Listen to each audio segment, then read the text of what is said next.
하나님 말씀은 지난주에 이어서 합니다. 출애굽기 17장 8절부터 16절입니다.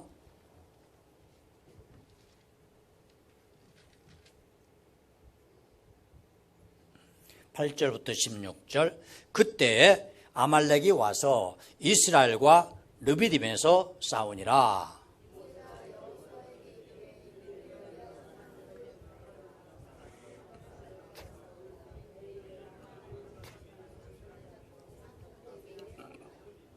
여호수아가 모세의 말대로 행하여 아말렉과 싸우고 모세와 아론과 훌은 산 꼭대기에 올라가서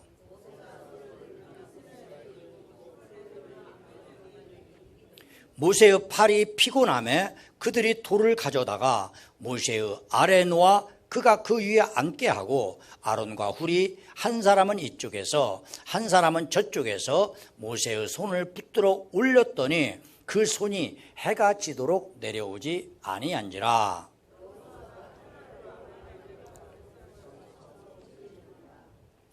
여호와께서 모세에게 이르시되 이것을 책에 기록하여 기념하게 하고 여호수아의 귀에 외워 들리라. 내가 아말렉을 없이하여 천하에서 기억도 못하게 하리라. 16절 함께 읽습니다. 이르되 여호와께서 맹세하시기를 여호와가 아말렉과 더불어 대대로 싸우리라 하셨다 하였더라. 아멘. 자, 찬양 있도록 하겠습니다.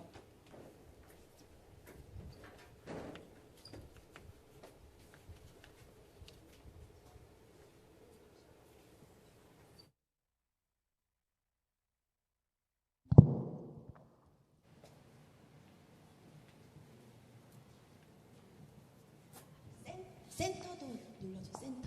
센터 거 하고요. 다 켜줘. 뮤트를 다 풀어주세요. 그냥 다 켜주세요.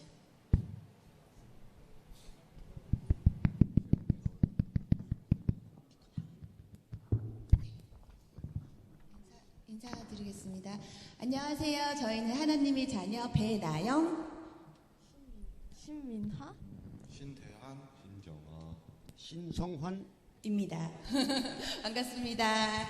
네, 먼저 저희 가족이 가족 찬양으로 우리 하나님께 영광을 제일 먼저 드릴 수 있어서 감사하고요.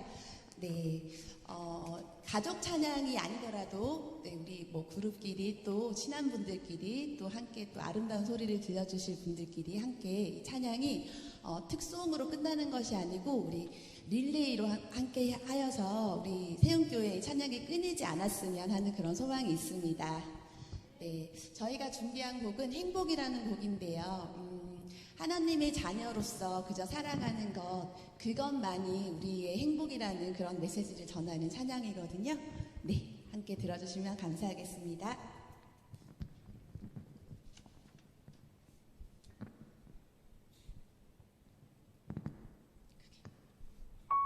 이스라엘이여 너는 행복한 사람이로다. 여호와의 구원을 너같이 얻은 백성이 누구냐. 그는 너를 돕는 방패시요. 신명기 33장 29절 말씀.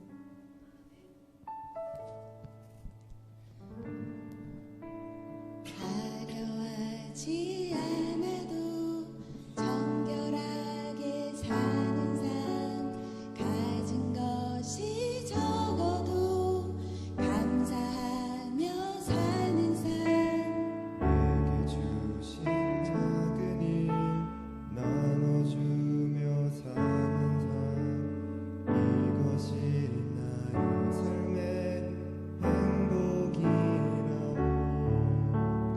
'Cause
잘하셨습니다. 자, 제목은 여호와 니시입니다. 여호와는 나의 깃발. 여러분, 깃발이 서 있다는 뜻은 무슨 말입니까? 승리했다는 뜻이죠. 그래서 여호와께서는 나의 승리자, 이런 뜻도 있습니다. 여호와 니시. 이것이 오늘 제목인데 큰 은혜가 있기를 바랍니다. 자, 서로 축복하십시다. 잘 되고 있습니다. 예, 할렐루야. 예. 지난주에 우리는 반석에서 물이 나온다. 이것이 출애굽기 17장과 민수기 20장을 서로 두 다리로 삼아서 이것이 예수 그리스도의 십자가의 고난과 부활의 승리를 상징하는 두 기둥이라는 것을 우리가 한번 살펴본 적이 있었죠. 자, 바로 그 자리가 르비딤 골짜기였습니다.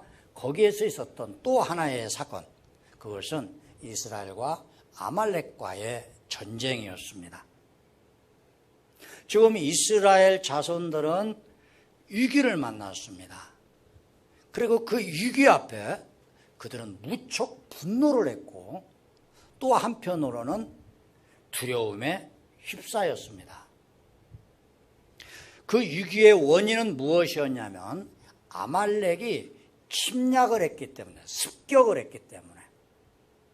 이 아말렉은 어느 한 곳에 정착해서 사는 민족이 아니라 여기저기 떠돌아다니면서 낙타를 타고 다니면서 거기에 이 부족민들, 이 사람들을 약탈하고, 그래서 남자들은 다 죽이고 여자들은 끌고 가서 노예시장에 팔고 재물들은 다 약탈해 가버리고 하는 이런, 그래서 당시 시내 광야에서 살고 있던 부족민들에게는 공포의 대상이 바로 이 아말렉 족속이었습니다. 그들은 낙타를 타고 하기 때문에 빠른 기동력이 있었고 또 그들은 끊임없이 약탈을 할 때마다 전투를 했기 때문에 풍부한 전투 경험이 있었고, 그러면서 아주 잔인한 그런 약탈을 했던 부족입니다. 그 아말렉이 이스라엘을 습격을 했습니다. 때문에 이스라엘 자손들은 무척 분노를 했는데, 왜 그러냐면 그들이 습격한 그 자리가 행렬의 제일 뒤에 자리였기 때문에 그렇습니다. 그 신명기 25장 18절을 보면 바로 출애굽기 17장에 나오는 이 전투를 설명하면서 이렇게 말합니다. 너희는 애굽에서 나오는 길에 아말렉이 너희들에게 행한 일을 기억하라. 그러면서 곧 그들이 너를 길에서 만나 네가 피곤할 때에 내 뒤에 떨어진 약한 자들을 쳤다, 이렇게 됐어요. 행렬의 제일 뒤에 약한 자들이 있었다 이겁니다.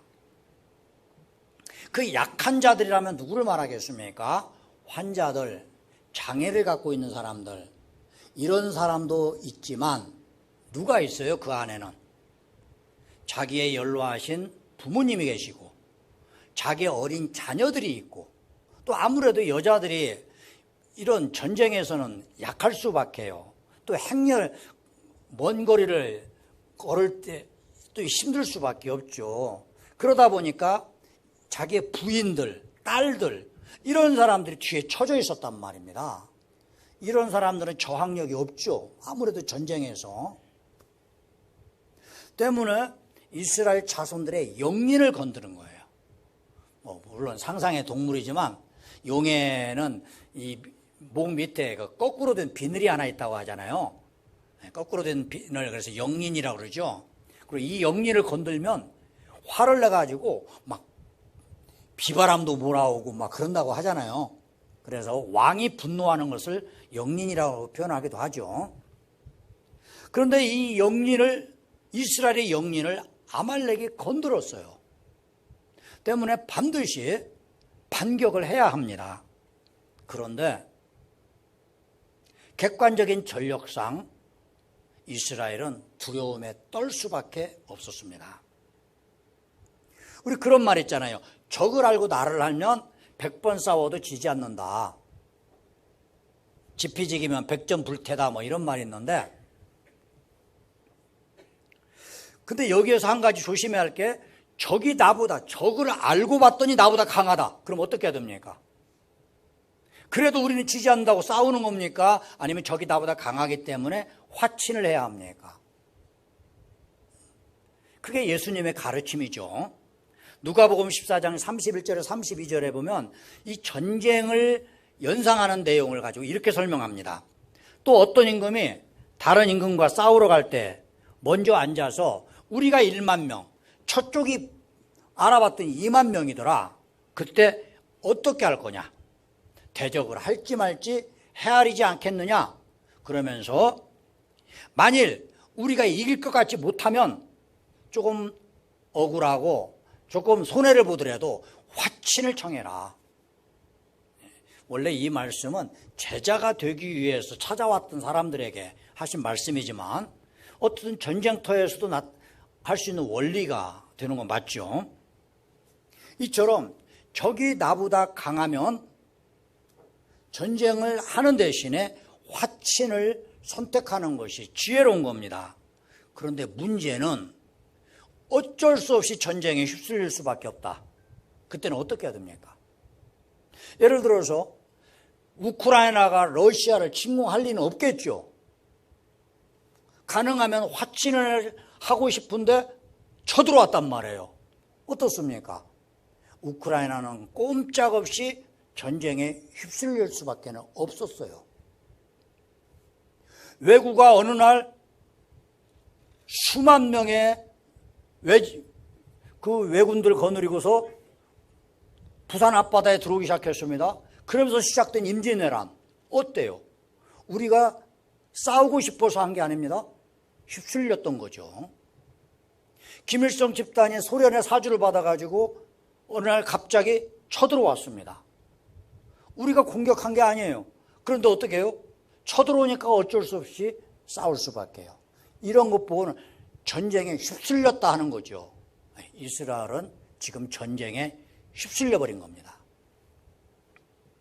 그런데 이 오늘 본문 말씀 우크라이나, 임진왜란, 6.25 전쟁 공통점이 뭐냐면 초전에 공격한 쪽이 먼저 쳐들어왔기 때문에 기선을 잡았단 말이에요. 기선. 그리고 나서 한참 지나고 나서 반격을 했단 말이죠. 그런데 왜 이들이 두려움에 휩싸일 수밖에 없었냐면 이스라엘 군인들은 오합지졸이었기 때문에 그렇습니다. 여러분 한번 가만히 생각해 보십시오. 우크라이나를 3일 만에 무찌를 줄 알고 쳐들어왔는데 우크라이나는 나토랑 여러 서방세계가 지원이 들어왔어요. 그러니까 바로 반격이 들어갔습니다. 임진왜란때는 어떻습니까? 이율곡 선생이 10만 양병설 주자랑했지만 당파 싸움하느라고 다 중지시켜 놓고 나서 결국은 평양까지 밀고 들어갔죠. 순식간에 밀려 들어갔잖아요. 그 다음에 여기저기서 의병이 나타나면서 조금씩 저항을 하다가 나중에 그 위대한 장군들, 권율 장군, 말할 것도 없이 위대하신 장군은 이순신 장군이지만 이런 분들의 힘으로 물리칠 수가 있었잖아요. 6.25 때 어떻습니까? 대구까지요. 꼼짝없이 밀려버렸잖아요. 그때 국제사회에서는 그러면 우리 대한민국 어떻게 할 거냐? 저기 통가라고 하는 뉴질랜드 조금 못 가다 보면 조그마한 섬 하나가 있어요. 거기에 임시정부 세우지 않을까 이런 말이 나올 정도로 아주 초라한 하마터면 큰일 날 뻔했어요 우리. 근데 이스라엘이 그 꼴이 됐단 말이에요. 왜? 군대가 없어요. 민수기서 1장은 이스라엘이 군대를 만들어가는 내용입니다. 그래서 다 숫자를 남자 20세 이상 55세까지 다 숫자를 세봤더니 60만 3,550이더라. 그게 사람 숫자 센 게 아닙니다. 군대에 창설한 거예요. 근데 그때가 언제냐면 출애굽한 지 2년 2월 1일이라고 되어 있어요. 그리고 오늘 이 본문의 전쟁은 출애굽을 한 지 3개월도 채 되지 않을 때였습니다. 그러니까 어때요? 군대가 창설되기 전에 전쟁부터 시작을 했어요. 전쟁에서 처참하게 패배할 확률이 몇 프로예요? 100%입니다. 100%. 그러니까 두려움에 떨 수밖에요.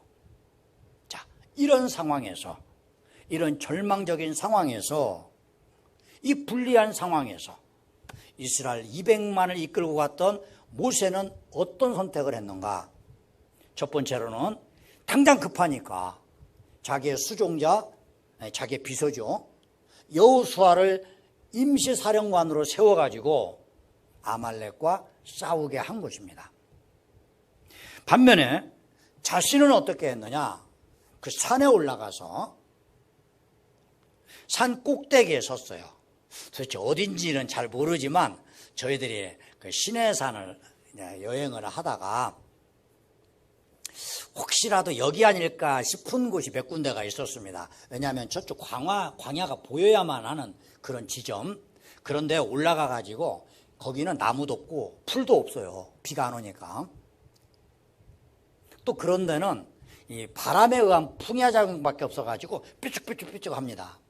그 위험한 곳이지만 저희들이 한번 올라가서 혹시 모세가 이렇게 이 자리에서 그렇게 하지 않았을까 해서 우리들도 한 번씩 해본 적이 있었는데 참 척박한 곳입니다. 그 모세는 어떻게 했냐면 자신은 이스라엘 그 전투 현장에 보이는 그 산 꼭대기에 올라갈 때 지팡이를 들고 올라갔어요.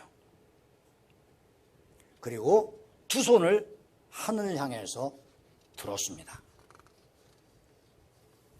자, 그 전투 현장을 보면서 모세의 심정은 수시로 바뀌었어요. 처음에는 암담했습니다. 그럴 수밖에요.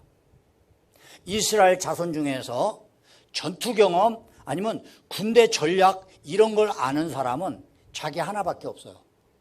왜냐? 자기는 애굽의 왕자 시절이 있었죠. 그리고 애굽은 끊임없이 전쟁을 했던 그런 나라였습니다. 때문에 그리고 왕자들은 자기의 용맹함을 증명을 해야 했기 때문에 그 전투를 자주 나갔었어요. 자기만 전투 경험을 갖고 있지 이스라엘의 모든 사람들은 노예 생활을 했고, 여러분 노예들은 전투 능력이 없어요. 우리나라가 고구려가 수나라와 전쟁을 할 때도 거기 30만이 쳐들어왔잖아요. 그때 고구려의 총 인구수가 약 200만이었는데 그 중에서 고구려 사람은, 우리 한민족은 그 중에서 몇 프로밖에 안 됐어요. 그러면 거의 대부분이 말갈족속인데 말갈족속에는 전투할 수 있는 능력을 아예 애시당초 안 줬어요. 순수하게 우리 한민족과 수나라와 싸웠는데, 왜냐하면 노예들이 만일에 전쟁 능력을 갖고 있으면 언제든지 반란을 일으키거든요. 그래서 그들에게는 훈련도 안 시키고 무기 자체를 안 줘요. 대신 짐만 들고 다니게 짐꾼 역할만 시키는 겁니다. 때문에 이스라엘은 짐꾼 역할만 해봤지 무기 들고 싸워본 적이 없어요.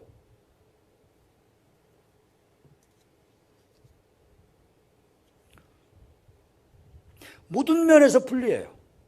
훈련도 안 돼 있죠. 출애굽한 지 3개월도 안 됐는데 언제 훈련하고 언제 조직합니까? 때문에 전투 능력도 없지요. 무기는 무기대로 부족하지요. 그러다 보니까 사기는 뚝 떨어지죠. 암담하기 짝이 없어요. 이런 상황에서 모세는 산에 올라가서 지팡이를 들고 하늘을 향하고 있습니다. 그러면서 고개가 갸우뚱하기 시작을 해요. 뭔가 이상하다. 왜 그러지? 자기가 예측해 본 적이 없는 현상이 일어난 겁니다. 왜냐하면 자기 손의 위치와 전투의 승패가 서로 연결이 되어 있어요. 싱크로율 100%. 아니, 왜 내 손의 방향과 저 멀리 전투 현장과 서로 연결되어 있지? 의아심이 들었어요. 공통점이 있었습니다. 손을 위로 들면 우리가 이기고, 너무 피곤해서 손을 내리면 우리가 지고. 여러분, 인류 최초의 리모컨 어디에서 만들어진 줄 아세요? 네, 바로 여기에 있어요. 여기. 자, 인류 최초의 이야기가 많이 나옵니다. 인류 최초의 외과 수술이 어디에 있었어요? 외과 수술. 네, 아담이 깊이 잠들었을 때 우리 언제 잠듭니까? 수술 전에 마취하면 잠들죠. 깨고 봤더니 뭔가 하나 일이 벌어져 있죠. 자기 갈비뼈 하나가 나갔고 그 갈비뼈가 하와로 변해버렸어요. 인류 역사 최초의 리모컨은 바로 이 모세의 지팡이였습니다. 자, 그러면서 세 번째로 모세는 깊은 책임감을 느꼈어요. 그런데 책임감을 강하게 가지면 가질수록 뒤따르는 극심한 고통이 있었어요. 그럴 수밖에요. 내 팔이 너무나 아파. 여러분 들어보셔서 아시죠? 팔이 너무나 아파서 내리면 우리 군인이 죽어나가. 저 내 자식이 죽어나가고 있어요. 나는 팔이 아파서 내렸을 뿐인데 저기에서 죽어가고 있어. 여러분, 지도자들이 자기 따르는 사람들이 죽어가면 어떻게 돼요? 어떻게 견뎌요? 그래서 기를 쓰고 팔을 올립니다. 올리면 아말렉이 죽어가요. 적이 죽어가는 것은 쾌감이죠. 그래서 기를 쓰고 팔을 올리려고 혼신의 노력을 다합니다. 그런데 육체의 한계 때문에 나이는 80이 넘었습니다. 젊은 사람도 곧 내려오는데 그 육체의 한계 때문에 어쩔 수 없이 내릴 때마다 모세는 어떻게 해요? 피눈물 흘리는 거예요. 피눈물. 육체적인 고통과 동족의 죽음 사이에서 심한 괴로움을 겪고 있었어요. 네 번째로 합력의 능력이 나타납니다. 그리고 고마웠어요. 산 꼭대기에 올라간 사람은 모세 혼자만이 아니었습니다. 아론과 훌, 유다 지파의 지도자 훌인데 이 원로였어요. 원로. 나이가 무척 많은 원로. 이 두 사람이 더해서 총 3명이 올라갔어요. 처음에 이 아론과 훌은 전쟁이 워낙 처음 해봤고 또 불안하고 우리가 이겨야 한다는 간절한 마음이 있으니까 눈은 계속 전투 현장만 보고 있었어요. 그런데 잠시 눈을 돌려서 모세를 바라봤을 때 그들은 깜짝 놀랐어요. 그럴 수밖에요. 모세는 지금 온몸에 땀 범벅이고 얼굴은 고통으로 가득하고 팔은 덜덜 떨리고 있는 거예요. 두 사람은 재빨리 주변을 살펴봐서 판판한 돌들을 모았어요. 그리고 그 돌들을 마치 의자처럼 쌓았습니다. 그리고 모세를 거기에 앉히고 자신들은 하나는 오른쪽, 하나는 왼쪽에서 그 덜덜 떨리고 있던 모세의 두 팔을 붙잡아서 올려줬어요. 자기들도 힘들었겠죠. 자기들도 밑으로 잡는 게 아니잖아요. 위로 잡아야 되잖아요. 자기들도 힘들었겠죠. 이 두 사람도 모세만큼 나이가 많단 말입니다. 무척 힘들었을 거예요. 하지만 그들은 서로가 서로를 격려하면서, 그리고 어쨌든 팔은 두 개니까 하나씩이라도 할 수 있겠죠. 모세야 뭐 어쩔 수 없이 두 개 다 드려야 되니까. 그래서 모세의 피곤한 두 팔을 받쳐 주었어요. 그때 모세의 심정은 어떻겠습니까? 고마운 마음으로 가득했겠죠. 그뿐만 아니라 그 합력한 두 사람의 손은 더 따뜻하게 느껴졌고 또 그만큼 더 든든했을 거예요. 여러분, 모든 일을 혼자 다 할 수는 없어요. 독불장군이라고 그러잖아요. 혼자서 장군 될 수 없어요.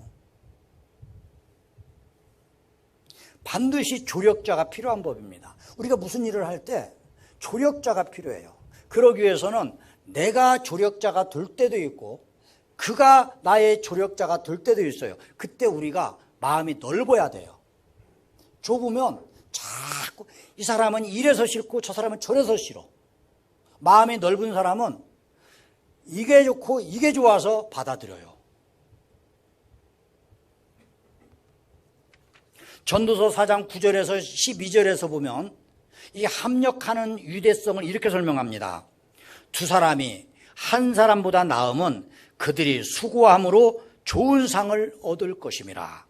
그러면서 10절에 혹시 그들이 넘어지면 하나가 그 동물을 붙들어 일으키려니와 홀로 있어 넘어지고 붙들어 일으킬 자가 없는 자에게는 화가 있으리로다. 둘이 가다가 하나가 넘어지면 서 있는 사람이 이렇게 세워주는데 혼자 가다가 덜컥 엎어졌다. 이렇게 세워주는 사람이 없으니까 거기에서 죽어나간다 이겁니다. 그러면서 11절에 또 두 사람이 함께 누우면 따뜻하거니와. 이 가정의 이야기입니다. 부부간에 결혼을 해서 두 사람이 함께 누우면 따뜻하지만 혼자 있으면 어떠냐 해. 혼자 있으면 춥고 등은 가렵고 긁어줄 사람 없고. 우리 옛날에 그런 말 했잖아요. 70대 넘어가면 내 등 긁어주는 것만 해도 고맙다고. 12절에 이렇게 말합니다. 한 사람이면 패하겠지만 두 사람이면 적과 맞설 수 있고, 그러면서 세 겹줄은 쉽게 끊어지지 않는다. 3명 이상 모이면 더 큰 힘을 줄 수 있다는 거예요. 모든 일은 혼자 할 수 없습니다. 조력자가 필요합니다. 여러분, 신앙생활도 혼자 하는 거 아닙니다. 조용히 왔다 조용히 가면 믿음 안 자랍니다. 성도의 교제 솔직히 마음에 안 드는 사람 많습니다. 저 사람 때문에 교회 다니기 싫은 사람 있어요. 그런데 그걸 극복을 할 때 우리가 믿음이 자랍니다. 여러분, 교회 안에 완벽한 인간 어디 있습니까? 그렇게 말하는 자기 자체가 완벽하지 않은데, 솔직히 내가 나를 봐도 불만이 한두 개가 아닌데 안 그렇습니까 여러분? 그죠? 내가 나를 봐도 불만이, 남이 나를 볼 때 얼마나 불만이 많겠어요. 그죠? 세 번째로 승리의 기쁨을 맛보면서 하나님께 감사합니다. 이스라엘 자손들은 모세의 그 두 손 들고 있을 때 용맹하게 싸웠고 기적적으로 아말렉과의 전쟁에서 승리를 합니다. 객관적인 전력으로는 이스라엘이 필패입니다. 그런데 결과는 필승이었어요. 그리고 이 승리를 주신 하나님께 감사하면서 영광을 올려드렸습니다. 할렐루야.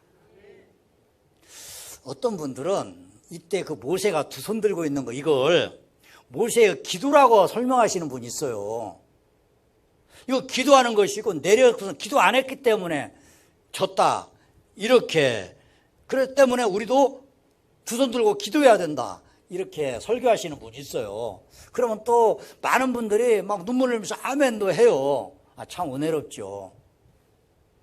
또 어제 참고하교회에서 저기 일산에 있는 어느 교회 목사님 설교 잠깐 들어봤더니 또 이렇게 설명하시더구만요. 올린 손은 열심히 기도하는 것이고 내린 손은 열심히 좀 식은 기도다, 또 이렇게 설명을 해요. 예, 그러니까 우리는 이렇게 올리고 열심히 하자, 참 좋은 건데, 그러면 앞으로 그 목사님들은 항상 두 손 들고 기도해야 할 것 같은데 저는 그분들이 안 하는 것 같단 말이에요. 그럼 뭔가 성경 해석을 조금은 달리하고 있지 않는가 싶기도 해요. 솔직히 잘 모르겠습니다, 저도. 하지만 이것만큼은 하나 확실하게 알 수 있어요. 모세가 지팡이를 가지고 산 꼭대기에 올라갈 때, 제가 아까 우스갯소리로 리모컨이라고 했지만 리모컨은 아닙니다. 왜냐하면 리모컨은 TV를 향해서 해야지 하늘 향해서 하는 거 아니잖아요. 전투를 향해서 리모컨을 한 게 아니라 하늘을 향했단 말이에요. 하나님을 바라봤다 이거죠. 산 꼭대기에 올라가면서 이미 기도는 시작이 된 거예요. 때문에 손 올린 상태도 기도였고 손 내린 상태도 기도였어요. 그건 부정하면 안 됩니다. 모세가 기도했다 안 했다, 기도했다 안 했다 누구처럼 그러진 않는단 말이죠. 다만 한 가지 이건 알 수 있어요. 하나님께서는 모세가 좀 힘들어도 두 손 들기를 원하셨다는 사실이에요. 이것만큼은 확실해요. 여러 가지 추정할 수는 있습니다. 왜 하나님께서 굳이 힘들어하는 모세에게 두 손 들라고 하셨는가? 그것은 이런 이유이지 않겠는가? 전 두 가지로 한번 추정해 봤습니다. 첫 번째로 이 전쟁은 너희가 하는 게 아니라 실상 나 여호와 하나님이 하고 있는 여호와 전쟁이다. 그걸 알려주고 싶으셔서 그랬던 것 같아요. 두 번째로는 인간적인 이야기입니다. 저기 지휘자, 우리의 지도자가 두 손 들고 있어요. 그럼 다 보이죠? 나이 드신 거 다 알고 있어요. 이분이 두 손 들고서 우리를 위해서 이렇게 열심히 하는데 우리도 해야 되지 않겠느냐. 사기 진작이 굉장히 컸을 것 같아요. 여하튼 이걸 위해서 모세는 힘을 다했고 아론과 훌은 합력을 했어요. 그리고 그걸 바라본 이스라엘 군대는 힘을 내어서 아말렉과 용감히 싸웠고 하나님은 이런 모세와 이스라엘에게 승리의 기쁨과 감격을 주셨어요. 할렐루야. 네. 모세는 이 모든 것을 알았기 때문에 이 승리의 이름을 승리하고 나서 뭐라고 불렀냐면 여호와 니시 이렇게 불렀단 말이에요. 여호와는 나의 깃발이다 그 뜻입니다. 그리고 깃발은 서 있다는 이야기는 우리가 승리했다는 이야기예요. 여러분 모든 부대는 다 자기 깃발이 있어요. 깃발이. 우리 전방에 있는 어느 사단은 그 사단기를 북교한테 뺏겼잖아요. 아직도 거기에는 사단기를 안 갖고 있어요. 뺏어야 다시 가져와야 그게 비로소 우리는 참된 나의 깃발이다 해서 아직도 그 사단기를 안 갖고 있다고 그러더라고요. 그만큼 중요한 게 깃발이에요. 모세는 눈에 보이는 그런 깃발보다 이렇게 서해놓은 것보다 여호와가 우리 깃발이 되는 것이 가장 확실하다. 이렇게 믿을 수 있었기 때문에 그래서 여호와가 우리의 깃발이 되어 주셨고 앞으로도 계속 깃발로 다시 말해서 승리를 만들어 주시기를 원하는 마음으로 그 이름을 뭐라고 불러요? 여호와 니시.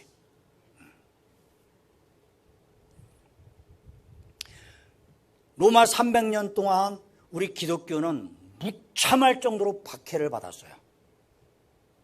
예수님 자신이 십자가에 죽으셨고 12 제자들 중에서 요한 빼고 다 순교당하셨어요. 그 제자들도 다 순교당, 이레니우스, ig나티우스, 폴리갑 다 순교당하셨어요. 300년 동안 지독스럽게 핍박을 받았습니다. 여러분 이슬람은 어떻습니까? 마호메트는 죽였잖아요. 수없이 죽였어요. 너 나 믿을래 안 믿을래? 안 믿어? 죽여. 그러니까 다 믿는다고 하죠. 이게 차이점이에요. 극심한 박해가 있었는데 그 중에 어떤 여인이 아주 독실한 신앙인을 갖고 있는 여인이 있었어요. 이 사람은 여인숙을 하던 사람의 딸이었는데 그 당시에 로마가 워낙 크다 보니까 나라를 4개로 잘랐어요. 그 중에서 서쪽에 한 지역에 이 소황제가 있었는데 그 사람 이름이 콘스탄티 우스라고 해요. 콘스탄티 우스라고 하는 황제가 있었어요. 전쟁터에 나가다가 그 당시에는 이 권력자들이 여성들을 막 정말 완전히 자기 놀이개로 삼던 이런 의식들이 굉장히 강했던 시대에 힘이 없는 그 여인은 꼼짝없이 그 황제의 시중을 둘 수밖에 없었어요. 그리고 이 남자는 가버렸어요. 근데 그 태중에 애가 있었는데 여러분 이러면 이 여자는 졸지에 휩쓸려버리는 겁니다. 워낙 그 권력 있는 사람의 아이를 갖고 있다 보니까 엄청난 고난을 당했어요. 그걸 견딜 때마다 견디기 위해서 그는 더 하나님을 의지했고 그러면서 믿음이 좋아졌어요. 어느 날 그 여인의 기도가 응답이 되었습니다. 콘스탄티우스 아들들이 다 죽어버린 거예요. 그러다 보니까 자기 후계자를 찾는데 어떤 부하를 통해서 자기 아들이 하나 있다는 것을 알게 돼요. 그래서 그 엄마랑 아들을 데리고 옵니다. 그러면서 황제 수업을 시키는데 그러다가 자기 아버지가 죽고 그 아들이 황제가 돼요. 그 사람 이름을 우리는 콘스탄티누스라고 불러요. 그리고 이 사람을 우리가 대제라고 불러요. 대제. 최고의 왕이다 이거죠. 근데 이 서로마가 로마가 4개로 쪼개졌다고 그러잖아요. 그 중에서 이 서쪽에 있는 다른 나라와 패권 싸움을 합니다. 그 막센티우스라고 하는 황제가 있었어요. 이 부대와 싸우는데, 로마에서 싸우는데 객관적인 전력은 콘스탄티누스 부대가 약했어요. 그게 걱정이 많죠. 그날 저녁입니다. 내일 전쟁을 해야 되는데 그날 저녁에 여호와의 사자가 꿈속에서 나타났어요.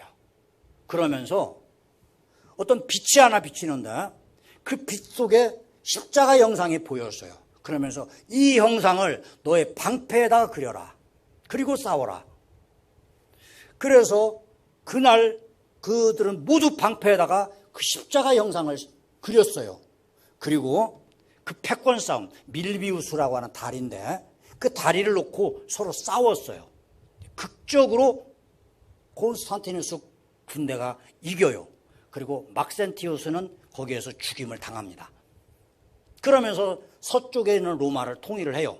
그러고 나서 12년 후에 다시 이제 동쪽에 동로마도 다 해서 전체를 지배를 하는데, 여하튼 이 콘스탄티누스 황제가 밀비우스 다리에서 전투를 승리한 것이 AD 312년이고 승리하고 바로 했던 게 뭐냐면 기독교를 공인한 거예요.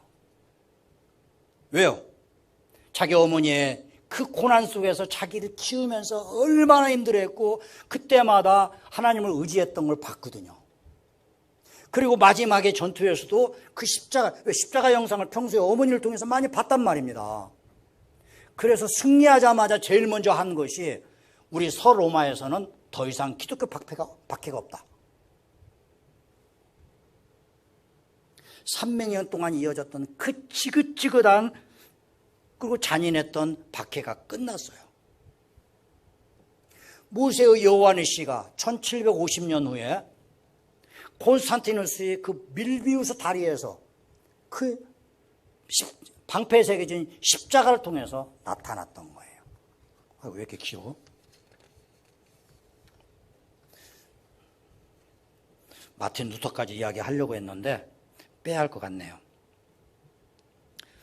자, 3가지를 해야 되는데 제가 2가지만 하고 끝낼 수밖에 없네요. 자, 오늘날로 우리들에게 여호와 니시가 계속 들 수 있습니다. 산후라면 아말렉 같은 습격, 위험과 고난이 자주 있어요. 그럼에도 우리가 패배하지 않고 승리할 수가 있습니다. 왜냐하면 하나님께서 약속하셨기 때문에 그래요. 요한일서 5장 4절에서 보면 무릇 하나님께로부터 난 자마다 세상을 이기느니라. 승리하는데 세상을 이기는 승리는 이것이니 곧 우리의 믿음이다. 이렇게 너희들의 믿음을 보고 내가 승리케 해주시겠다 이겁니다.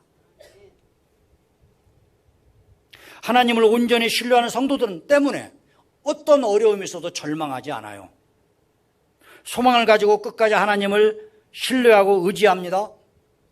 모세에게는 아론과 훌이, 그리고 콘스탄티누스에게는 어머니 헬레나가, 그리고 마틴 루터에게는 종교개혁의 개혁자 마틴 루터에게는 그의 부인, 원래 수녀 출신인데 까트리나 폰포라, 이런 사람들이 옆에서 지원해 줬어요. 우리에게도 하나님이 준비해 놓으신 어떤 통역자들이 있을 수 있어요. 그건 언제 나타날지 모릅니다. 이미 있을 수도 있습니다. 저에게는 충성스러운 여러분들이 모세와 아론과 훌의 역할을 해 주실 것을 기대를 합니다. 자, 모세에게는 지팡이가, 콘스탄티누스에게는 방패에 그려진 십자가가, 그리고 마틴 루터에게는 오늘 우리가 설교 끝나고 불을 585장 내주는 강한 성이요, 이 찬송가, 그리고 저와 여러분에게는 우리 세운교회가 그 역할을 할 수 있기를 바랍니다. 결국 승리를 거두고 그 모든 영광을 하나님께 돌릴 때 이런 성도들은 그 다음에도 또 이어서 또 아말렉이 쳐들어오면 또 하나님께서 이기게 해주시고 그때마다 우리는 여호와 니시를 경험하게 될 줄 믿습니다. 기도하시겠습니다. 좋으신 아버지 하나님, 여호와 니시, 여호와는 나의 깃발, 나의 승리, 모세의 이 노래가 콘스탄티누스에게 또 마틴 루터에게 오늘날 우리들에게 찬양이 되게 하옵소서.